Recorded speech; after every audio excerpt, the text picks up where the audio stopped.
Hello and welcome to my spoiler-filled review for Avengers Endgame. Today is the day that the spoiler ban has lifted on the film. So, if you have not yet seen the film, it is in cinemas now. Go and see the film, come back here and watch the review. First of all, this film picks up where Avengers Infinity War left off. Thanos has decimated 50% of the population. Endgame opens up with the rest of the Avengers mourning the loss of the team, and there's a lot of stuff in this film that makes sense, others not so much. There are time jumps in this film. In order to retrieve the rest of the time stones, the Avengers have to go back to certain points in time to pick them up and then put them back where they found them, in order to bring back the rest of the population that was wiped out at the beginning, in Infinity War. There are major spoilers ahead from this point on, so if you don't want to proceed, I'd stop playing the video here now. In order to retrieve the different stones, they have the remaining Avengers are split into teams. Black Widow goes off with Hawkeye to retrieve the Soul Stone on Vormir, and Black Widow is the one. There's a bit of squabbling about who should make the sacrifice. I should explain. In order to retrieve the Soul Stone, you have to make a sacrifice, and the sacrifice that is made, there's squabbling between who should make the sacrifice and how. Now and ever it's done, and Black Widow is the one to make the sacrifice in order to retrieve the Soul Stone. Hawkeye comes back with the Soul Stone and proceeds to, I don't know, make a replicate of the Infinity Gauntlet or something, and then there's a load of confusing bits in it. But I suppose the main part of this film is there's a massive fight on Titan between the Avengers and Thanos, which lasts for maybe a long time. And then we have Paul Rudd, who plays Ant-Man in the movies, come out of the, what do you call it? He come out of the quantum realm, which of course he was trapped in there at the end of Ant-Man and the Wasp. So him coming back to assist the Avengers in trying to find the rest of them, it's kind of a key moment, and the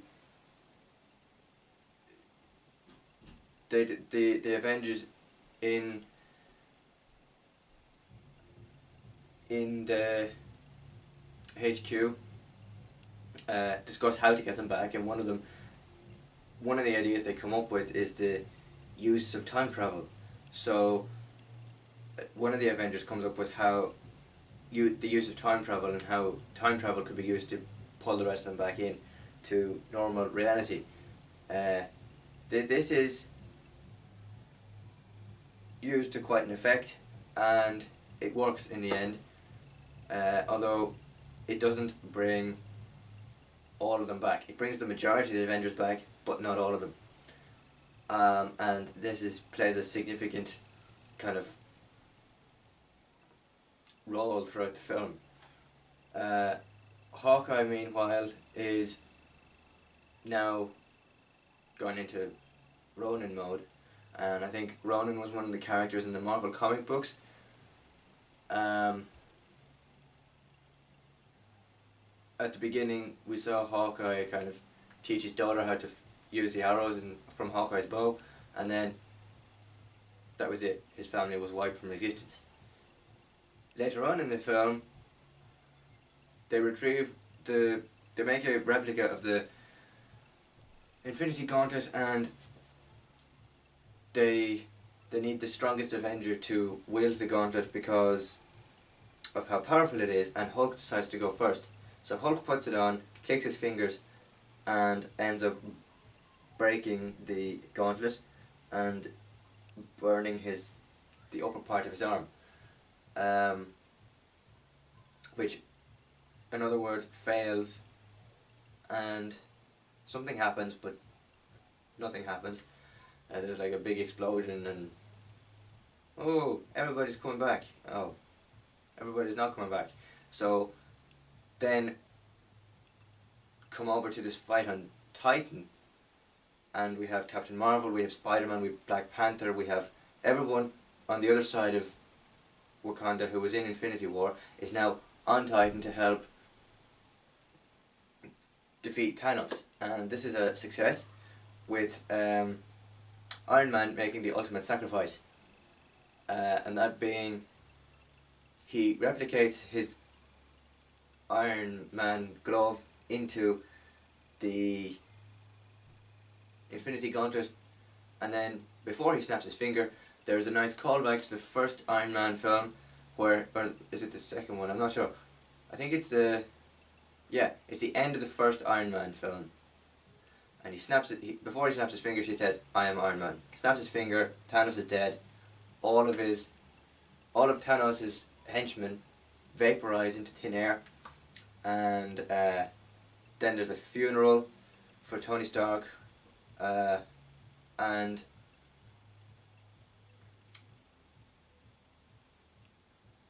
pretty much it's the end. It brings to a close the Infinity Saga, and of course Iron Man's story, which started off in 2008 and ended with Endgame. Now,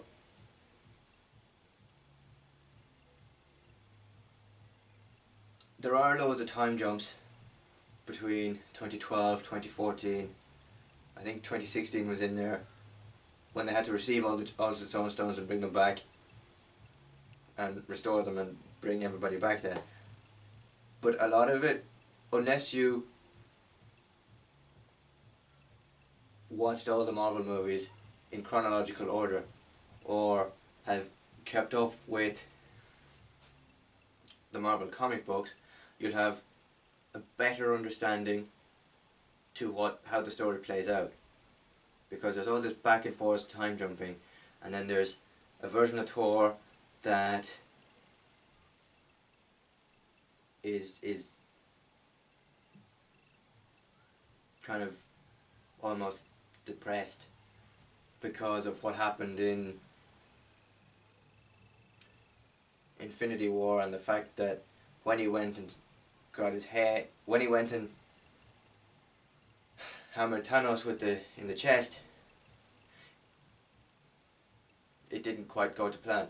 But in this, we see that in Endgame, we see Thor go to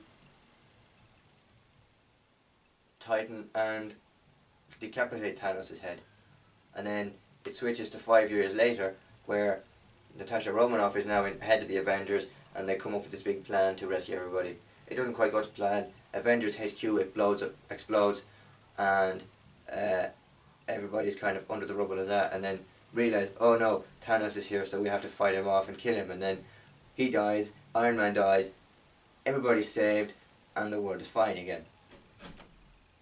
Now, there was confusing bits in it, for me personally. There was bits in it that didn't quite need to be in there,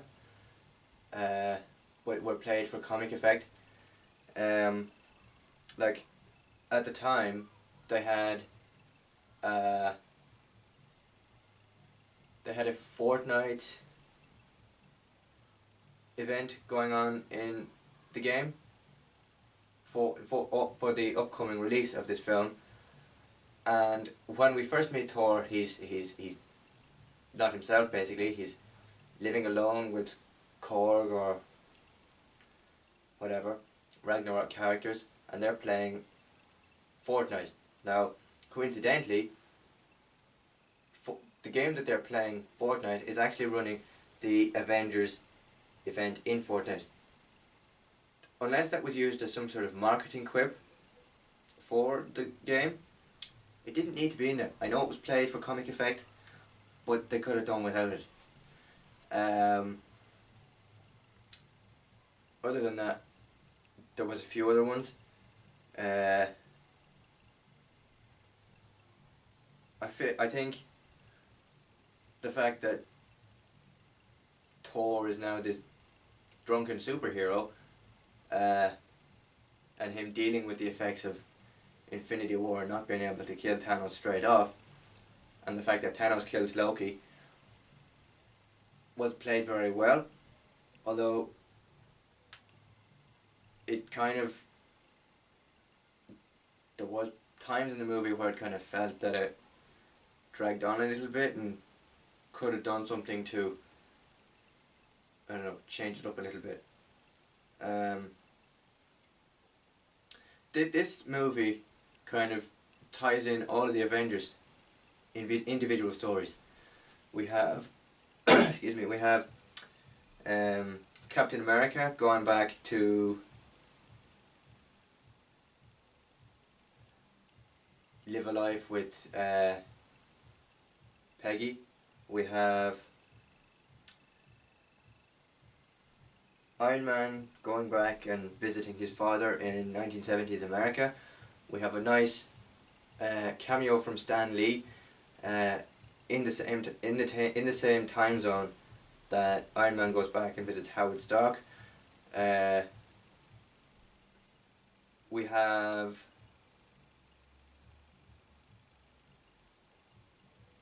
the mention of Budapest between Hawkeye and Black Widow, which presumably will be tied up in her solo movie coming out this year. If you want more information on that, it will be left in the info card above. We know Hawkeye is getting a spin-off. We know Captain America and Bucky are getting a spin-off. We know Bucky and Falcon are getting a spin-off, which ties into the fact that at the end of Endgame, Steve was too old to continue being Captain America, so he handed his shield over to Falcon, and now Falcon is Captain America as seen in the Marvel comic books. So hopefully with that mini-series spun by Disney launching when the streaming service launches, hopefully there is some backstory to that and how he maintained the shield and what he plans to do next. It ties up Iron Man's story arc very well.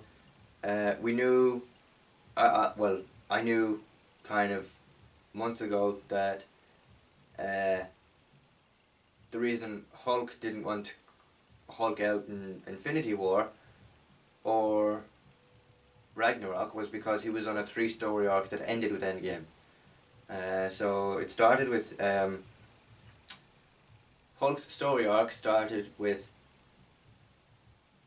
Infinity War, or was it? No, Hulk's story arc started with Thor Ragnarok, continued in Infinity War, and ended with Endgame.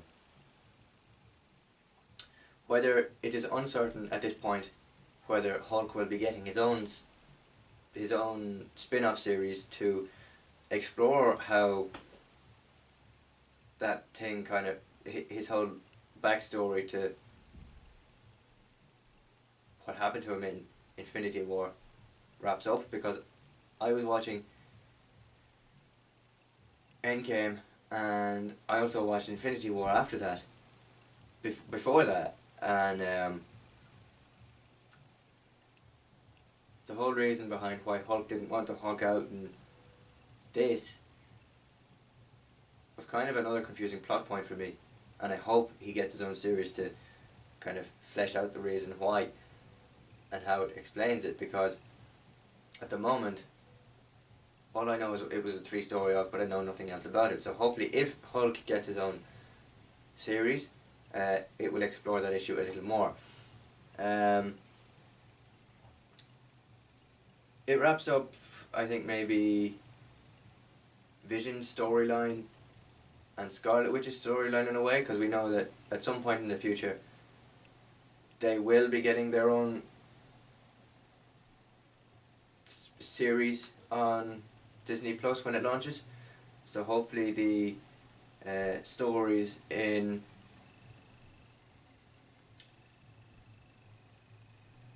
Endgame and Infinity War will be tied into this series, and we'll know a little bit more about how their relationship evolved through the films.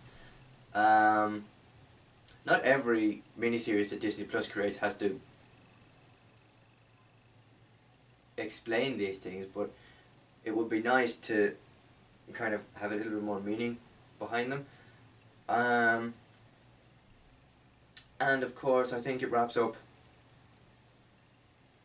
the 22 Marvel movies that we've had as a whole. We know that there are movies coming out after this phase, so albeit they say Endgame wraps up the Marvel Cinematic Universe in one, there are still movies coming after that. We have movies coming out such as Far From Home, releasing on the 2nd of July. We have the second Black Panther movie coming out sometime soon. We have all these miniseries on Disney Plus launching soon. And we have a few other movies coming out. So this is like the penultimate closure to phase 3 of the Marvel universe, and then coming out on July 2nd, Far From Home will be the ultimate closure to the MCU and this phase of Marvel. And then moving on to phase 4, it'll be Black Panther, the second Black Panther movie. What else is there? And then I think there's another Thor movie coming out at some point. And yeah. So even though people think Far From Home is still part of phase 4, it probably leads into phase 4, but is ultimately part of phase 3, and hence is the bookend to the ending of phase 3 and the beginning of phase 4. So with all that said, my review of Endgame gets a fantastic 10 out of 10, simply because of how it bookended it brought all the Marvel superheroes together, closed them off quite well, and pretty much it was a satisfying ending, for me anyway. It was very emotional at times, but something that, you know, there'll always be someone who in the Marvel Universe who you'll remember for doing something, and I think one of those significant characters is Iron Man. It started with him, it ends with him, and then in Far From Home we see the effects of Iron Man's death and how his death changed the entirety of the MCU from here on out. And above all else, I cannot wait to see what Disney Plus or the future of the Marvel Universe looks like now that Tony Stark is no longer in it, or could be in it at some point, but would have to be worked into it. And for that reason, this is probably one of the highest, most anticipated movies of the year. And with that said, I think maybe just about a few hours ago, Endgame topped Titanic and is soon to top Avatar as the highest grossing global film in the world. So that's good news at least. And with that said, this review gets a 10 out of 10 simply because how the story was handled, how the character arcs in this culmination of movies was handled, and they were finally able to kill Thanos eventually. So thank you very much for watching this review of Avengers Endgame, the latest installment to the Marvel Universe. I will have a few Avengers related videos coming out in the next few weeks, so do stick around for that. But until then, thank you very much for watching, and I'll see you later. Bye bye.